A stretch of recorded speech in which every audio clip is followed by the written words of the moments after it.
What's going on, guys? Derek Wilcox here with Team Power Rack Strength, and of course, as always, representing Enzer Advanced Designs, the greatest powerlifting gear on the planet. If you're serious about your powerlifting carryover, go with Enzer.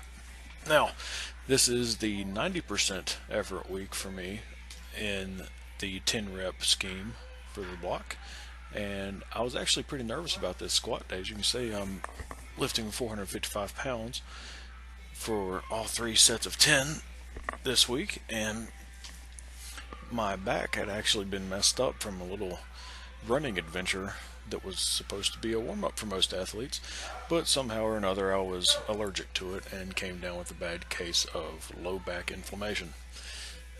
Now, I was actually very, very sore leading up to this in my sacral region, and honestly didn't think it was going to be a good idea to squat on this day. My game plan was to warm up and most likely shut it down and give it another day or so to heal up. But once I started warming up, everything loosened up. I didn't have much pain in my back, and I just went ahead and did it. I was pleasantly surprised at how light all the weights felt the entire week. So something good was going on, at least. And these weights on the squats actually went real well. Everything seemed pretty consistent. The biggest thing that happened was I was getting out of breath at the end of the sets. And with this phase of my off-season training, that's kind of what's expected. At least I know I'm getting a good fresh stimulus from all the work.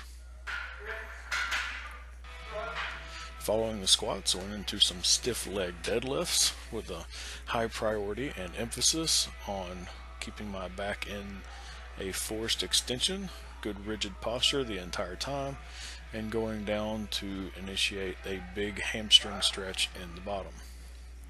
Now this carries over to my deadlift and squat really well if I ever actually lean forward at all during my competition squat.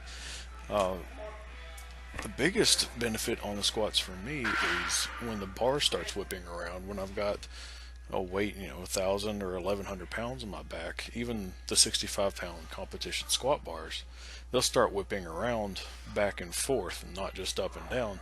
So that good back rigidity and posture strength really helps stabilize those weights while that's happening. This movement also helps increase flexibility in the hamstrings and a functional mobility as well. After the stiff leg deadlifts, I went and did a combination of, not really a combination, I guess a superset with hamstring curls on the GHR, holding 25-pound plate, which I haven't done in quite a while, definitely not at this body weight, which is around 220. And doing sets of 10 with these got pretty difficult, but I would make a little quick transition after the 10 reps were done on the hamstring curls and move right into the sit-ups. There we go. Now the important part about these sit-ups is I am focusing on keeping my back arched with a good posture. If you don't do that, you do not take your abdominal muscles that are involved here through a full range of motion. If you keep a rounded upper back or rounded posture in general, you think about where your abs actually are, where they originate at, and where they insert to.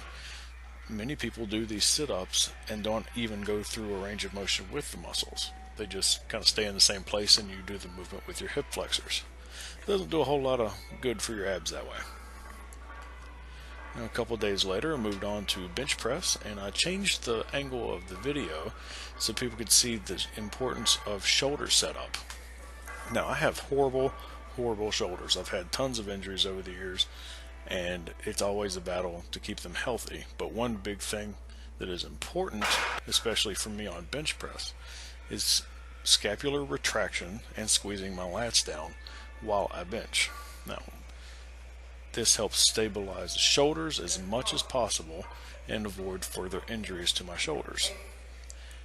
On top of that, for performance reasons, you cannot produce a large amount of force unless you are stable as a prerequisite.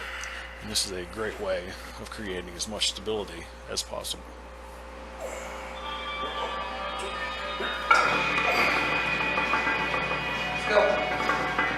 As you can see, as soon as I took the hand off, I'm squeezing my shoulders down towards my hips with my lats as hard as I can.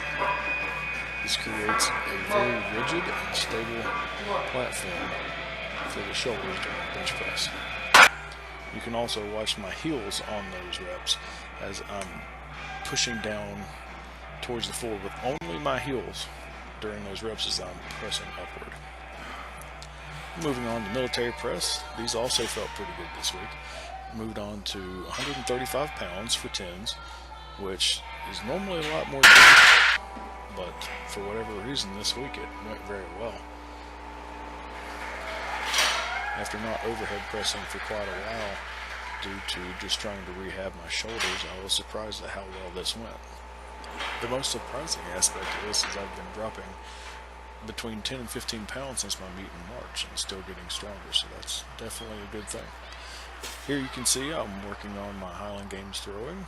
Start with a little easy wind with a lightweight, but primarily want to work on the heavyweight, and as you can see I'm working my 2-turn with the heavyweight. I've not used that in competition in a while, and on that throw you can see I finished with my feet together, and that doesn't end up very well for throwing that thing far.